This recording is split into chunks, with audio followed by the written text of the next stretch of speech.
अरे मास्टर जी, बड़ी ही भाग्यशाली है आपकी लड़की, जो हमारे लड़के और फैमिली दोनों को ही पसंद आ गई। न जाने कितनी लड़कियां देखी हैं इसने, पर कोई लड़की पसंद ही नहीं आई आपसे पहले। बड़ी ही समझदार और संस्कारों वाली है हमारी बेटी। हमारा बेटा भी किसी मामले में कम नहीं है, लाखों में एक है हमारा लाल। जी ये तो और भी अच्छी बात है। अजय, मैं तो कहता हूँ ज्यादा सोचने की जरूरत ही नहीं। अरे एक अच्छा सा मुहूर्त निकालिए और निपटा देते हैं शुभ काम को। जी जैसे आप अच्छा समझे, पर शर्मा जी मेरे हिसाब से बच्चों की राय जान ली जाए तो ठीक रहेगा। अजय, कैसी बातें कर रहे हो मास्टर जी? आप बच्चों की राशि मिलवाइए और हो जाने दीजिए। नहीं अंकल जी, आप लोगों को एक बार हमारी बात सुन लेनी चाहिए। आपकी बात? कैसी बात? हमारी कुछ मांगे हैं। मांगे? मांगे कैसी? माफ कीजिएगा, शायद आप लोगों को मेरी बात बुरी लगे, पर इस रिश्ते को आगे बढ़ाने के लिए आप लोगों को हमें कुछ प्रूफ देने होंगे। प्रूफ? कैसे प्रूफ? हमें आपके बेटे के मेडिकल रिपोर्ट्स चाहिए और आपके बेटे के एजुकेशन और इनकम के प्रूफ चाहिए।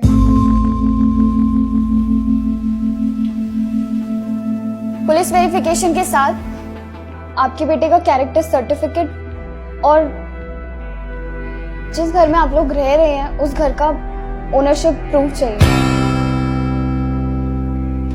ये सभी प्रूफ देने के बाद फिर चाहे राशि मिले ना मिले, हम इस रिश्ते के लिए तैयार हैं। मास्टर जी, ये सब क्या है?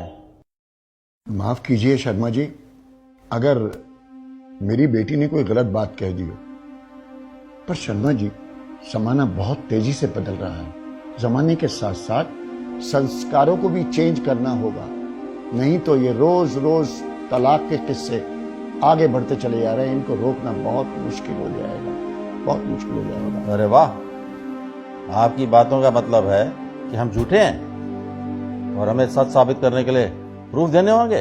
अरे वाह। सुनो जी, मास्टर जी को भी बात करने का मौका दो। कहिए मास्टर जी, क्या है आपके मन में? शर्मा जी, हम ये नहीं कह रहे कि आप झूठे हैं, पर अगर आप गलत नहीं हैं तो मुझे नहीं लगता कि प्रूफ देने में आपको कोई परेशानी होनी चाहिए।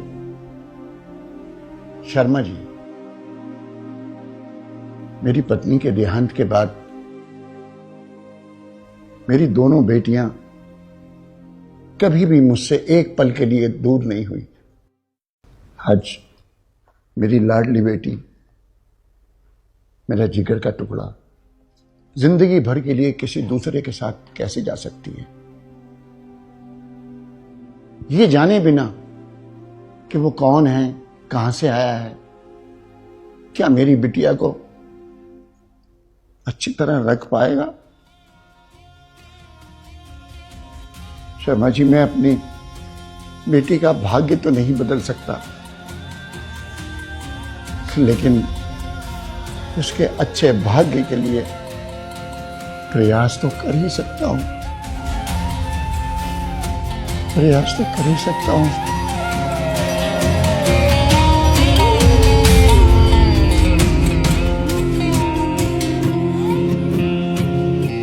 अंकल, अंकल अब आप ही बताइए, एक सिर्फ न्यूज़पेपर की एड के बेस पे कैसे मेरे पापा किसी के भी हाथ में मेरा हाथ सौंप सकते हैं? कैसे विश्वास कर ले इन न्यूज़पेपर वालों के ऊपर जो पैसे लेकर किसी के बारे में कुछ भी छाप सकते हैं?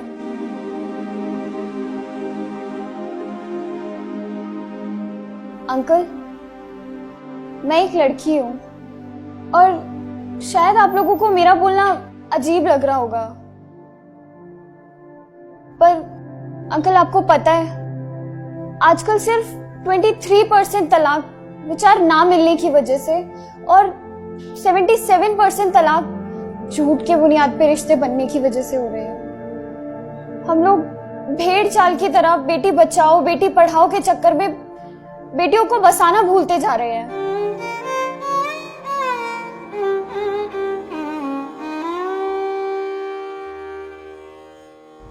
शादी से पहले हम लोग पुलिस स्टेशन, हॉस्पिटल या फिर किसी ऑफिस में जाकर इंक्वायरी करवाने की बजाय पंडितों से राशि मिलवाना जरूरी समझते हैं। सोशल मीडिया पर अपने दिखावे के चक्कर में हम लोग लाखों रुपए सिर्फ और सिर्फ प्री वेडिंग शूट पर ही खर्च कर देने में लगा देते हैं।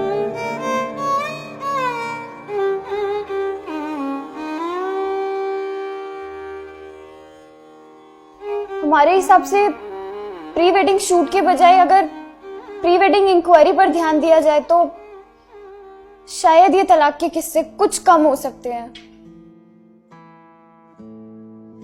और अंकल, हम ये नहीं कह रहे हैं कि लड़के या लड़के वाले ही गलत होते हैं।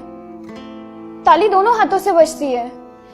इसलिए आपके प्रूफ लेने से पहले हम आपको वो सारे प्रूफ देना चाहते हैं जो हम लोगों ने आपसे मांगे हैं।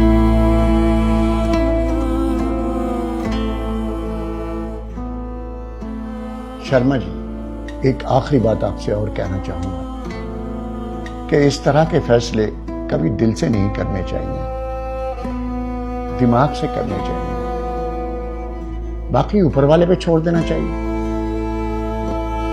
उसके आगे आपकी मर्जी।